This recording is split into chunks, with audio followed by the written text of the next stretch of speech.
Atomic structure. नाम से clear है कि इस चैप्टर में हम क्या पढ़ने वाले हैं। इस चैप्टर में हम एटम की बात करने वाले हैं। एटम के अंदर क्या होता है, उसके अंदर क्या स्ट्रक्चर है, ये हम बात करने वाले हैं। तो जरा आप सोच के देखें, एटम को हम नेकेड आई से तो देख नहीं सकते हैं, तो इसके अंदर क्या है और क्या नहीं है, ये पता करना एक बहुत ही कॉम्प्लिकेटेड काम है। एटम के अंदर क्या स्ट्रक्चर है, उसको पता करने के लिए ह्यूमन काइंड के one of the most intelligent brains की जरूरत पड़ी। एटम का कैसे आविष्कार हुआ और उसके अंदर की चीजों का कैसे पता चला, ये अपने आप में एक बहुत ही इंटरेस्टिंग और इंस्पायरिंग कहानी है। और इंस्पायरिंग कहानी है शायद दुनिया के one of the most intelligent और इंस्पायरिंग लोगों की। तो हम थोड़ा ब्रीफली देखेंगे कि कैसे एटम का आविष्कार हुआ और कैसे इसके स्ट्रक्चर का पता चला। 1906 ये एक डार्क डे था, एक काला दिन था साइंस की इतिहास में। क्यों? क्योंकि एक बहुत ही इंटेलिजेंट साइंटिस्ट ने अपनी जान ले ली।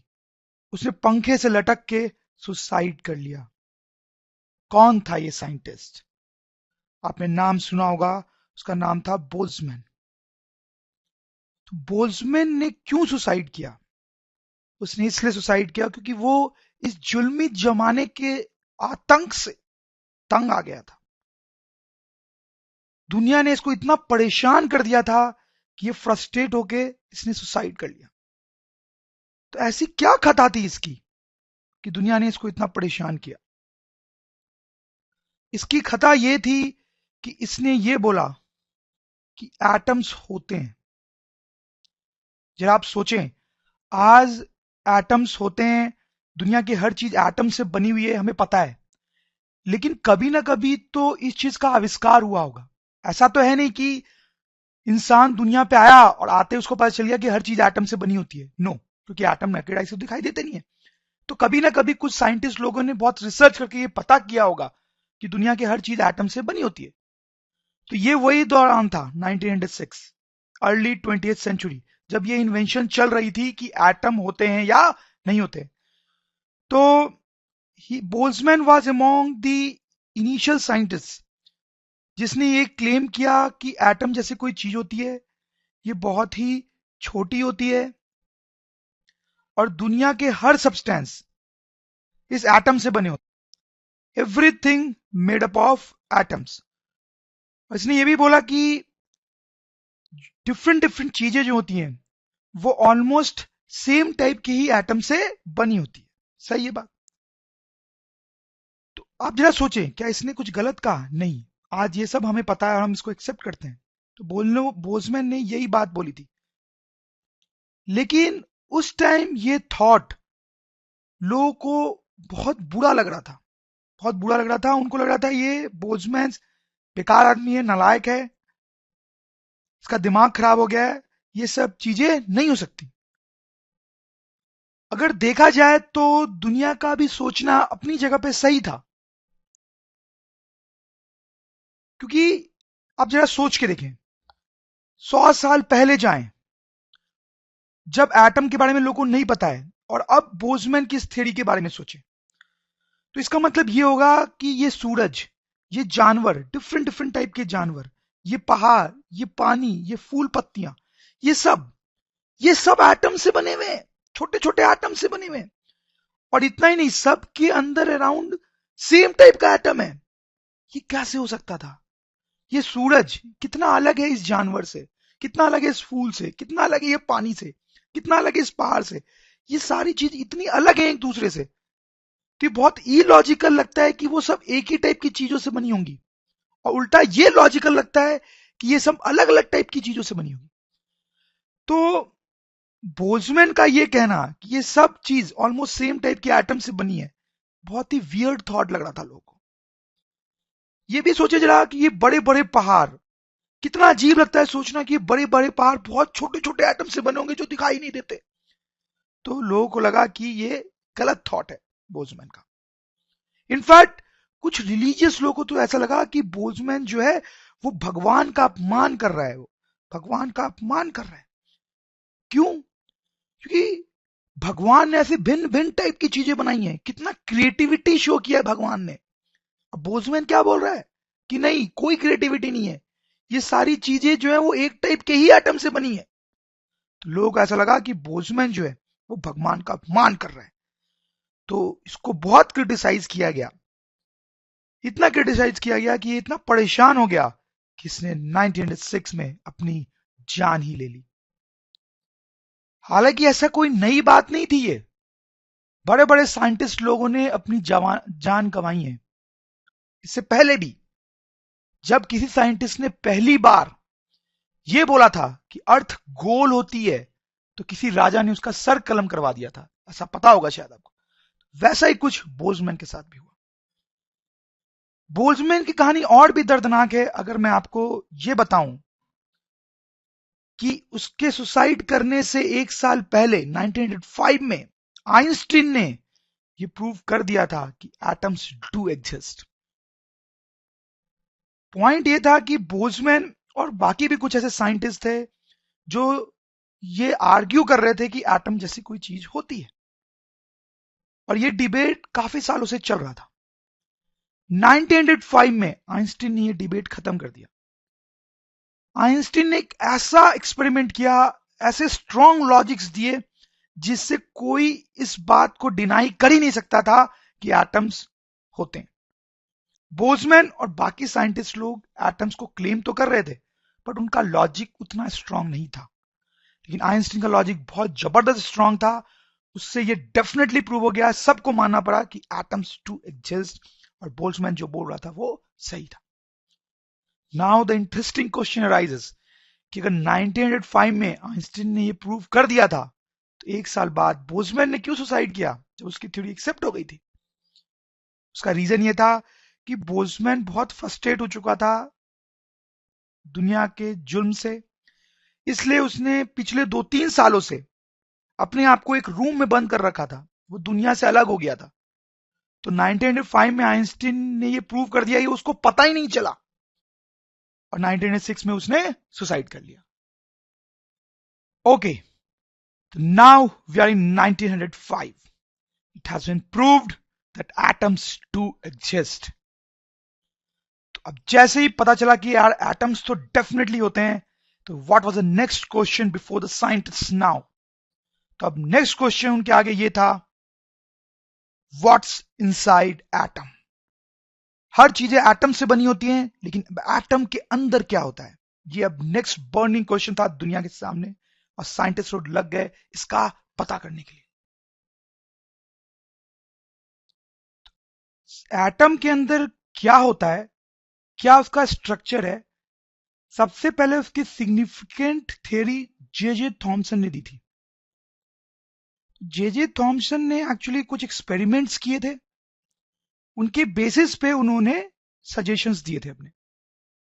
तो एक्चुअली जे थॉमसन ने ये देखा था कि इन सम सिचुएशंस एटम के अंदर से निगेटिव पार्टिकल्स निकलते हैं, निगेटिव छोटे छोटे पार्टिकल्स निकलते हैं। जे थॉमसन ने उनका नाम इलेक्ट्रॉन्स रख दिया। तो इससे जे थॉमसन को यह समझ में आया कि एटम के अंदर छोटे छोटे निगेटिव इलेक्ट्रॉन्स होते हैं। अब इनके बेसिस पे इन्होंने ये गेस किया कि एटम का स्ट्रक्चर कुछ इस तरीके का होना चाहिए। कैसा? उन्होंने बोला कि देखो, ये जो ब्लू वाला पार्ट है, ब्लू पार्ट जो, उसमें डिस्ट्रीब्यूटेड पॉजिटिव चार्ज है। उस ब्लू पार्ट में पूरा पॉजिटिव चार्ज डिस्ट्रीब्यूटेड है, और उसमें कहीं कहीं पे ये ऑरेंज, कहीं कहीं पे ये जो ऑरेंज है वो निगेटिव इलेक्ट्रॉन्स है। तो उनका ये कहना था बेसिकली कि पॉजिटिव चार्ज एटम में पूरा डिस्ट्रीब्यूटेड होता है, और उसमें कहीं कहीं पे छोटे छोटे निगेटिव इलेक्ट्रॉन्स होते हैं। तो अब निगेटिव इलेक्ट्रॉन्स होते हैं, ये तो इन्होंने एक्सपेरिमेंटली पता किया था। अब क्योंकि ये लोगों को पता था कि एटम न्यूट्रल होता है, उसमें नेट चार्ज 0 होता है, तो उन्होंने ये कंक्लूड कर लिया था कि अगर निगेटिव इलेक्ट्रॉन्स निकल रहे हैं तो एटम के अंदर पॉजिटिव चार्ज भी होगा जरूर, और उतना ही होगा, तभी तो एटम न्यूट्रल हो सकता है। तो उन्होंने ऐसा सोचा कि जरूर हो सकता है ऐसा हो कि पॉजिटिव चार्ज यूनिफॉर्मली डिस्ट्रीब्यूटेड हो एटम के अंदर। तो ये जे थॉम्सन का मॉडल था एटम का, जिसको प्लम पुडिंग मॉडल भी बोलते हैं। लेकिन जब दुनिया में रिसर्च और थोड़ी आगे बढ़ी तो लोगों को समझ में आ गया कि ये जो मॉडल है वो सही नहीं है, क्योंकि इससे जो प्रिडिक्शंस हो रहे थे इस मॉडल से वो एक्सपेरिमेंट से मैच नहीं खा रहे थे। तो ये समझ में आ गया कि ये मॉडल जो है वो पूरी तरह से सही नहीं है, इसमें गलतियां हैं। फिर रदरफोर्ड आए। Rutherford was literally a genius, one of the greatest minds human race has ever produced. इनको एटम को स्टडी करने में बहुत इंटरेस्ट था। इन्होंने एक बहुत ही इंपॉर्टेंट एक्सपेरिमेंट किया, जो कि बहुत ही पॉपुलर एक्सपेरिमेंट भी है, जिसके हेल्प से इन्होंने एटम का एक नया मॉडल दिया। वो जो एक्सपेरिमेंट है उसका सेटअप यहां बनाया गया है, जो मैं भी आपको बताऊंगा। उसको पॉपुलरली गोल्ड फॉयल एक्सपेरिमेंट बोलते हैं, शायद आपने सुना भी होगा। उस एक्सपेरिमेंट को जनरली ये नाम भी दिया जाता है, Geiger Marsden scattering experiment. Actually Geiger और मर्सडेन ये रदरफोर्ड के स्टूडेंट्स थे। जिन्होंने एक्चुअली एक्सपेरिमेंट किया था under the guidance of Rutherford. तो उनके नाम पे इस एक्सपेरिमेंट का नाम रखा गया है। अब ये एक्सपेरिमेंट एग्जैक्टली क्या है ये हम देखने की कोशिश करेंगे। इसमें यहां पे आप देखें एक इंस्ट्रूमेंट है which is actually source of alpha particles. तो इससे अल्फा पार्टिकल्स निकलते हैं। तो आप सोच सकते हैं कि अल्फा पार्टिकल का गन है। अल्फा पार्टिकल पे पॉजिटिव चार्ज होता है, ये तो आपको पता ही होगा। तो यहां से अल्फा पार्टिकल्स निकलते हैं इस इंस्ट्रूमेंट से। यहाँ पे जो ऑरेंज कलर की चीज देख रही है आपको, ये थिन गोल्ड फाइल है, मतलब ये बहुत ही पतली सी शीट है गोल्ड की। तो ये पतली सी है क्यों, इसको इतना पतला क्यों बनाया गया है? क्योंकि ये जो अल्फा पार्टिकल्स हैं वो इस इंस्ट्रूमेंट से निकलते हैं, इसको हिट करते हैं, और हिट करके हम चाहते हैं कि वो इनको क्रॉस कर दें। अगर ये बहुत मोटी शीट होगी तो इसको क्रॉस नहीं कर पाएंगे, ऑब्वियस सी बात है। इसलिए इसको बहुत ही थिन बनाया जाता है। ये एक स्क्रीन है, स्क्रीन जैसे कि लिखा गया, ये एक स्क्रीन है। तो एक्सपेरिमेंट करते टाइम ये पाया गया कि यहां से जो अल्फा पार्टिकल्स निकलते हैं स्ट्रेट, वो गोल्ड फॉयल को जाके हिट करते हैं और उसको क्रॉस करके दूसरी साइड चले जाते हैं। तो ज्यादा कर अल्फा पार्टिकल्स दूसरे साइड पहुंच जाते हैं और वो ज्यादा अपने पाथ से बेंड नहीं होते हैं, अपने ओरिजिनल पाथ से ज्यादा बेंड नहीं होते हैं, ऐसा पाया गया। हालांकि कुछ होते हैं बेंड, जैसे ये देखो, ये ऐसे गया 90 डिग्री बेंड हो गया। कुछ जो होते हैं वो वापस बह जाते हैं, जैसे ये देखो गया और ये वापस आ गया। बट ऐसा बहुत कम होता है। जनरली यही देखा गया कि अल्फा पार्टिकल्स जो है वो स्ट्रेट निकल जाते हैं और थोड़ा मोड़ा डेविएशन होता है उनमें। ठीक है, फिर एक ग्राफ बनाया गया कुछ ऐसा। देखिए इस ग्राफ का मतलब क्या है। एक्स एक्सिस पे हम एंगल ऑफ डेविएशन प्लॉट कर रहे हैं, एंगल ऑफ डेविएशन मतलब ये जो अल्फा पार्टिकल्स यहां से आए ऐसे, तो ये कितने एंगल से डेविएट हो रहे हैं। तो 0 डिग्री से डेविएट हो रहे हैं, 20 डिग्री से डेविएट हो रहे हैं, 40 से डेविएट हो रहे हैं, या 100 डिग्री से डेविएट, कितने से डेविएट हो रहे हैं। तो ये एंगल ऑफ डेविएशन हमने प्लॉट किया। जैसे 180 से डेविएट होने का मतलब क्या है कि ये अल्फा पार्टिकल ऐसे जाएगा और फिर अपनी पाथ पे वापस हो जाएगा। This is deviation by 100 degree. जैसे यहां बीच में 90 आएगा, 90 से डेविएट होने का मतलब क्या है, ये वाला केस, अल्फा पार्टिकल ऐसे गया फिर ऐसे चला गया, तो कितने से डेविएट हुआ ये, 90 डिग्री से। तो वही डिफरेंट डिफरेंट अल्फा पार्टिकल्स अलग अलग अमाउंट से डेविएट हुए, तो हमने वही एक्सेस पे डेविएशन प्लॉट किया। वाई एक्सिस में प्लॉट किया है नंबर ऑफ पार्टिकल्स। तो ये ग्राफ ये बता रहा है कि 20 डिग्री से डेविएट होने वाले इतने अल्फा पार्टिकल्स थे, 80 डिग्री से डेविएट होने वाले इतने अल्फा पार्टिकल्स थे, इस तरीके से। तो इस ग्राफ से हम ये देख सकते हैं कि ज्यादातर जो पार्टिकल्स हैं उनका डेविएशन बहुत कम हुआ है, ज्यादातर पार्टिकल्स का डेविएशन बहुत ही कम हुआ है। बहुत कम ही ऐसे पार्टिकल्स हैं जिनका डेविएशन बहुत ज्यादा हुआ है। तो ये एक बहुत ही इंपॉर्टेंट ऑब्जर्वेशन था कि ज्यादातर अल्फा पार्टिकल्स स्ट्रेट निकल जाते हैं, उनका कुछ खास डेविएशन नहीं होता है। कुछ ही पार्टिकल्स होते हैं जिनका डेविएशन अच्छा खासा होता है। तो ये जो फैक्ट था, इसके बेसिस पे रदरफोर्ड ने अपनी थ्योरी दी। तो अपने एक्सपेरिमेंट के बेसिस पे रदरफोर्ड ने कुछ पॉइंट्स बताए। पहला, उसने ये गेस किया कि एटम इज मोस्टली एम्प्टी। तो उसने बोला कि एटम जो है उसमें ज्यादा करके स्पेस जो होता है वो एम्प्टी होता है, खाली होता है, वहां पे कुछ नहीं होता है। दूसरा, उसने बोला कि very small but heavy nucleus is located at centre. मतलब उसने बोला कि ज्यादातर एटम तो एम्प्टी है, बट सेंटर में एक छोटा सा पार्टिकल होता है, छोटा, उससे पॉजिटिव चार्ज होता है और उसका मास बहुत ज्यादा होता है, मास बहुत ज्यादा होता है, ऐसा उसने बोला।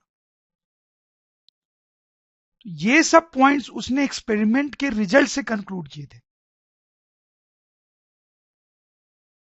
ज्यादातर जो अल्फा पार्टिकल्स आ रहे थे एक्सपेरिमेंट में, ज्यादातर अल्फा पार्टिकल्स वो स्ट्रेट निकल जा रहे थे, स्ट्रेट, या फिर बहुत थोड़ा सा ही डेविएशन होता था उनमें। तो ये अब लॉजिकल था, क्योंकि अगर एम्प्टी स्पेस है एटम में तो इन अल्फा पार्टिकल्स को अपने रास्ते में कुछ नहीं मिलेगा, कोई ऑब्स्टिकल नहीं मिलेगा, इसलिए मोस्टली अनडेविएटेड ही चले जाएंगे। कभी कभार अल्फा पार्टिकल्स थोड़ा सा डेविएट होते थे, वो तब होता था जब अल्फा पार्टिकल्स न्यूक्लियस के पास से गुजरते थे, तो इन पे भी पॉजिटिव चार्ज और न्यूक्लियस पे भी पॉजिटिव चार्ज, तो रिपल्शन के कारण ये थोड़ा डेविएट हो जाते थे। बहुत ही रेयरली, कभी कभार, लाखों में एक अल्फा पार्टिकल आके वापस जाता था। वो तब होता था जब ये अल्फा पार्टिकल स्ट्रेट न्यूक्लियस के लाइन में आ रहा है और न्यूक्लियस क्योंकि बहुत हैवी है तो उससे टकराने के बाद वापस चला जाता था। तो ये मोस्ट फ्रिक्वेंटली हो रहा था, ये रेयरली हो रहा था और ये एक्सट्रीमली रेयर था। तो रदरफोर्ड के इन दोनों पॉइंट से ऐसा होना नेचुरल लग रहा था, क्योंकि अगर ज्यादातर एम्प्टी ही है स्पेस तो most of the alpha particles निकल जाएंगे, कभी कभार थोड़े बेंड होंगे, और ऐसा बहुत ही रेयरली होगा कि कोई अल्फा पार्टिकल आके इस छोटे से न्यूक्लियस से टकरा पाए। तो बहुत ही रेयरली ही कोई अल्फा पार्टिकल वापस जाता हुआ दिखाई देगा। तो इस तरीके से रदरफोर्ड ने ये दो पॉइंट्स बताए। अब एक और पॉइंट उसने दिया, उसमें उसने ऐसा कहा कि ये जो न्यूक्लियस है सेंटर पे, उसके अराउंड इलेक्ट्रॉन्स ऑर्बिट्स में घूमते हैं।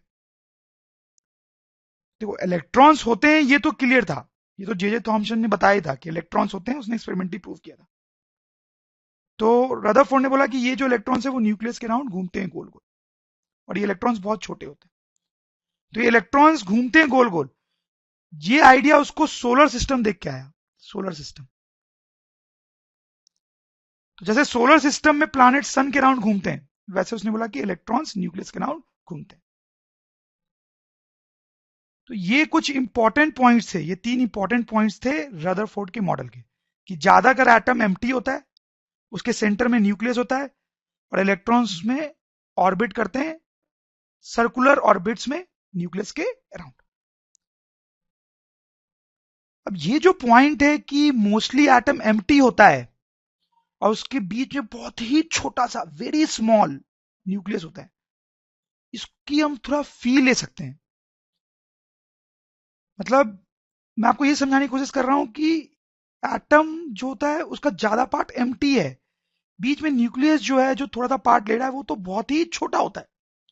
जैसे सपोज करो कोई कोई इंसान है, तो वो भी एटम से बना हुआ है, तो उसके एटम में जितने भी एम्प्टी स्पेस हैं उन सबको हम रिमूव कर दें, इस आदमी के अंदर जितने भी एटम्स हैं उनके एम्प्टी स्पेस को अगर हम रिमूव कर दें, तो ये जो इंसान है उसका साइज उतना हो जाएगा as if a grain of salt.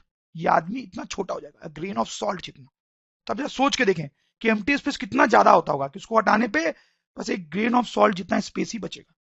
जैसे अगर दुनिया में जितने इंसान हैं, जितने भी इंसान हैं दुनिया में, उन सब में एटम्स हैं, उन एटम्स के अगर एम्प्टी स्पेस को हटा दिया जाए तो वो सारे लोग इतने छोटे हो जाएंगे कि वो एक नॉर्मल से बनाना में फिट हो जाएंगे। तो this is to give you a feel कि ये एम्प्टी स्पेस कितना ज्यादा होता है। तो let's see trajectory of alpha particles in gold foil experiment. तो ये एटम का न्यूक्लियस है, और एक अल्फा पार्टिकल जो खुद पॉजिटिव चार्ज है वो आके ऐसे डिफ्लेक्ट हो जाता है। डिफ्लेक्ट इसलिए होता है क्योंकि इस पर भी पॉजिटिव चार्ज है और न्यूक्लियस पे भी पॉजिटिव चार्ज है, तो दोनों में रिपल्शन होता है। ये जो एंगल है theta, this is angle of deviation. ये जो डिस्टेंस है बी, बी उसको इंपैक्ट पैरामीटर बोलते हैं। मतलब अल्फा पार्टिकल जिस लाइन के लॉन्ग आ रहा है वो न्यूक्लियस की लाइन से कितना दूर है, उस बी को बोलते हैं इंपैक्ट पैरामीटर। बी जितना कम होता है थीटा उतना ज्यादा होता है, ये तो क्लियर है।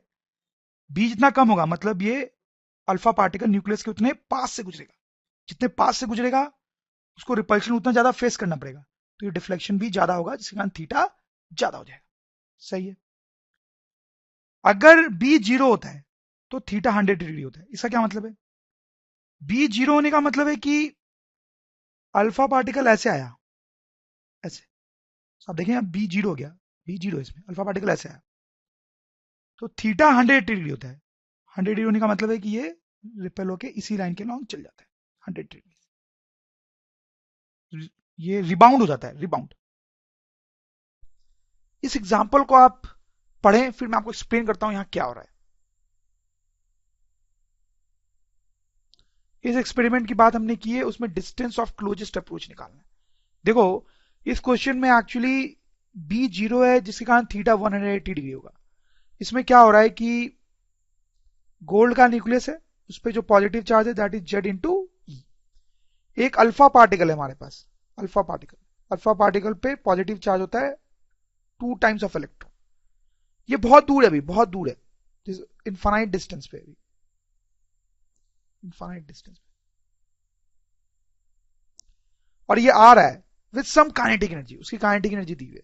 ये आ रहा है with some initial kinetic energy that is 7.7 mega electron volt. तो इतनी काइनेटिक एनर्जी के साथ आ रहा है। ये जब पास आएगा तो क्या होगा? इसमें पॉजिटिव चार्ज है और ये भी पॉजिटिव चार्ज है, तो इस पर रिपल्शन फोर्स लगेगा। इस कारण जैसे जैसे ये आगे आएगा इसकी वेलोसिटी जो है वो डिक्रीज होगी, डिक्रीज। जैसे जैसे आगे आएगा वेलोसिटी डिक्रीज होती जाएगी, होती जाएगी, होते हो जाएगी, होते होते वेलोसिटी जीरो हो जाएगी। तो कभी ना कभी इसकी वेलोसिटी जीरो हो गई, ये आ रहा है आगे और रिपल्शन फोर्स पीछे लग रहा है, तो वेलोसिटी कम होते होते तो जीरो हो जाएगी। जीरो होने के बाद ये यू टर्न ले लेगा और फिर पीछे चला जाएगा। सही है। तो ये जो डिस्टेंस है, this distance is called distance of closest approach, distance of closest approach. और यही हमें निकालना है, ये कितना होगा। कैसे करेंगे इस क्वेश्चन को? ऐसे क्वेश्चंस को हमेशा एनर्जी कंजर्वेशन से करते हैं, तो हम यहां पे एनर्जी कंजर्वेशन लगाएंगे, energy conservation. So energy conservation कैसे लगाएंगे? Initial kinetic energy plus initial potential energy should be equal to final kinetic energy plus final potential energy. तो हम क्या करने वाले हैं, यहां पे जब अल्फा पार्टिकल यहां पे है और जब अल्फा पार्टिकल यहां पे है, यहां एनर्जी कंजर्वेशन लगा रहे हैं। इनिशियल काइनेटिक एनर्जी तो हम बाद में पुट कर देंगे, वो दिया हुआ है। इनिशियल पोटेंशियल एनर्जी, यहां पे पोटेंशियल एनर्जी कितनी है? Electrostatic potential energy. ये अल्फा पार्टिकल यहां है और ये गोल्ड का न्यूक्लियस यहां है, दोनों के बीच की दूरी इनफाइनाइट है, इनफाइनाइट इनफाइनाइट इनफाइनाइट। तो पोटेंशियल एनर्जी जो इनिशियल हो जाएगी वो जीरो हो जाएगी। फाइनल काइनेटिक एनर्जी, यहां पे फाइनल काइनेटिक एनर्जी कितनी है? इसके लिए थोड़ी जीरो जाती है तो फाइनल काइनेटिक एनर्जी जीरो है। फाइनल पोटेंशियल एनर्जी, यहां पे पोटेंशियल एनर्जी कितनी होगी? दैट इज सिंपल, के क्यू वन। इस पे जो चार्ज है अल्फा पार्टिकल पे उसको मैं 2e लिख रहा हूं, 2e पॉजिटिव है और 2 times of electron, 2 times of electron into इस पे जो चार्ज है दैट इज जेडी, K q one q two upon r. R, this distance is r, इसको आर बोल रहे हैं जो हमें निकालना है। तो अब देखो यहां से आर कितना आ जाएगा हमारे पास, that will be 2k Z e square upon initial kinetic energy. यहां पे जेड क्या है? जेड, जेड तो गोल्ड के लिए है, गोल्ड के लिए जेड की वैल्यू कितनी होती है? That is 79। और देखो यहां पे जितनी भी चीजें सबकी वैल्यू आपको पता है, इनिशियल काइनेटिक एनर्जी दिया हुआ है हमें, फिर के तो कांस्टेंट होता ही है, जेड मैंने बोल ही दिया, ई भी हमें पता ही होता है। इन सब की आप वैल्यू जब पुट करोगे प्रॉपर्ली तो you'll get 3 into 10 to the power minus 14 meter approximately, and this is our answer. तो रदरफोर्ड का ये जो मॉडल था कि न्यूक्लियस होता है और इलेक्ट्रॉन उसके अराउंड घूमता है, ये बहुत सुपर हिट हुआ। इतना सुपर हिट हुआ कि आज भी इसका यूज किया जाता है बहुत जगहों पे। बट धीरे धीरे इस मॉडल के साथ भी प्रॉब्लम सामने आई। वो क्या प्रॉब्लम्स थी, लेट्स सी दैट। तो सबसे पहली और मेजर प्रॉब्लम थी मैक्सवेल की एक थ्योरी। मैक्सवेल के बारे में आपने सुना होगा, एक बहुत ही महान साइंटिस्ट था मैक्सवेल। तो मैक्सवेल की एक थ्योरी है कि एक्सिलेटेड चार्ज रेडिएट्स एनर्जी।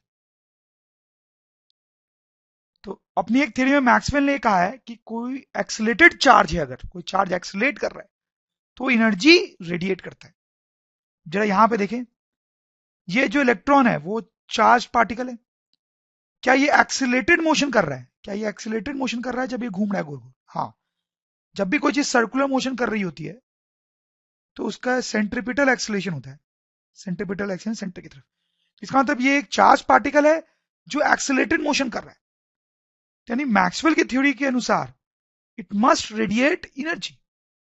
तो इसको एनर्जी रेडिएट करनी चाहिए, मतलब इसकी खुद की एनर्जी क्या होनी चाहिए? डिक्रीज। तो energy of electron should decrease. अब इलेक्ट्रॉन की एनर्जी डिक्रीज हो रही है अगर, तो इसका मतलब ये होता है कि ये इस सर्किल में घूम नहीं पाएगा। अगर इसकी एनर्जी डिक्रीज हो रही है तो इसके सर्किल का रेडियस कम होना चाहिए, ऐसे। और कम होते होते होते होते होते इसको फाइनली न्यूक्लियस में मर्ज होना चाहिए। मतलब अगर इसकी एनर्जी कम हो रही है तो इसके घूमने की रेडियस कम होनी चाहिए, और कम होती जानी चाहिए जैसे जैसे वो एनर्जी रेडिएट करेगा। तो फाइनली इसको स्पाइरल पाथ में मूव करना चाहिए और फाइनली इसको न्यूक्लियस में मर्ज हो जाना चाहिए। लेकिन ऐसा तो होता नहीं है, क्योंकि अगर ऐसा होता तो एटम्स कोलैप्स कर जाते। लेकिन ऐसा नहीं होता, ये तो बहुत क्लियर सी बात है। तो इसका मतलब है क्या तो मैक्सवेल की थियरी गलत है, क्या तो ये रदरफोर्ड का मॉडल गलत है। अब मैक्सवेल की थ्योरी तो गलत नहीं थी, ये लोगों को पता था, क्योंकि मैक्सवेल की थ्योरी बहुत टाइम पहले दी गई थी और हजारों एक्सपेरिमेंट से ये प्रूव हो चुका था कि मैक्सवेल की थ्योरी डेफिनेटली सही है। तो लोगों को यही समझ में आया कि यार रदरफोर्ड की ही थ्योरी गलत होगी। So that was a limitation of Rutherford model of atom, कि वो मैक्सवेल थ्योरी को जस्टिफाई नहीं कर पा रहा था। एक और इंपॉर्टेंट प्रॉब्लम थी, आपने रेस्टोरेंट्स वगैरह के बाहर में ऐसी चीजें देखी होंगी।